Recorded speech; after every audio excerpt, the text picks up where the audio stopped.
नेमबाजपटू स्वप्नील सुरेश कुसाळे यांनी Paris Olympic स्पर्धेत नेमबाजीत कांस्य पदक पटकावल्याबद्दल भोगावती सहकारी साखर कारखान्याच्या वतीने त्यांची हत्तीवरून मिरवणूक काढून यथोचित सत्कार समारंभात 1,51,000 रुपयांचे बक्षीस देण्यात येणार असल्याची माहिती कारखान्याचे अध्यक्ष प्राध्यापक शिवाजीराव पाटील यांनी शनिवारी पत्रकार परिषदेत दिली।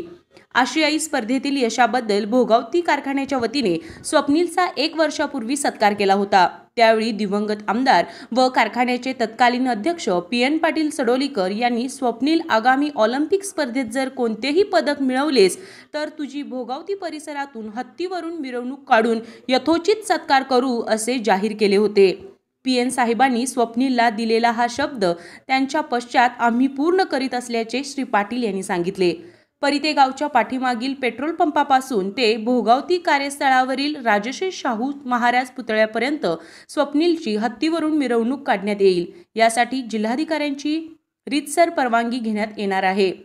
त्यानंतर भोगावती परिसराच्या वतीने कारखान्यामार्फत यथोचित सत्कार समारंभ होईल। यावेळी त्यांना कारखान्याच्या वतीने 1,51,000 रुपयांचे बक्षीस देण्यात येणार आहे। तसेच कार्यक्षेत्रातील लेझिम, ढोल, बेंजो व झांज पथक आदी वाद्यवृंद मंडळांनी मिरवणुकीत सहभागी होण्याचे आवाहन यावेळी करण्यात आले। यावेळी संचालक रघुनाथ जाधव, पांडुरंग पाटील, सुनील खराडे, शिवाजी कारंडे, काटकर, DI पाटील, प्रभारी कार्यकारी संचालक संजय पाटील व सचिव उदय मोरे उपस्थित होते। RK न्यूज प्रतिनिधी भोगावती। आपल्या कारखान्याचे सभासद सुरेश कुसाळे, त्यांचा मुलगा स्वप्नील कुसाळे यांनी या परिसरामध्ये जातीचे सर्वोत्कृष्ट असं काम केलेलं आहे आणि आम्हाला अभिमान आहे की तो आपल्या साखर कारखान्याच्या परिसरातला आणि साखर कारखान्याशी संबंधित असणारा घटक आहे। आणि दुसरी एक महत्त्वाची गोष्ट की या कारखान्याचे मार्गदर्शक स्वर्गीय आमदार PN पाटील साहेब यांनी ज्या दूरदृष्टीनं या साखर कारखान्याच्या माध्यमातून याच कार्यक्षेत्रामध्ये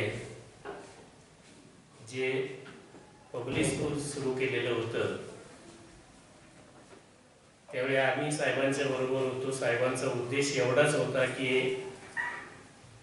ग्रामीण भागातल्या माझ्या शेतकरी बांधवांची मुलं ही इंग्लिशमधून शिकायला पाहिजे, कारण ज्यावेळी या पब्लिक स्कूलची स्थापना केली त्यावेळी या परिसरामध्ये एक आपले माळुंगचे कलेक्टर सुटले राजेंद्र चव्हाण साहेब, या व्यतिरिक्त अशा उच्च पदावरती या परिसरामधले फारसं कोण समजलेलं नव्हतं। आणि साहेब त्यावेळी म्हणायचे की नेहमी उत्तर प्रदेश किंवा केरळ वदनी कवल घेता नाम घ्या, रोजच्या भोजनात हवंच हवं गोकुळ दही, नाम घेता पुकार, गोकुळ दुधा इतकंच दर्जेदार गोकुळ दही। अन्न हे पूर्ण ब्रह्म। ताज्या घडामोडींसाठी RK न्यूजच्या YouTube चॅनेलला सबस्क्राईब करा आणि बेल आयकॉनला क्लिक करायला विसरू नका।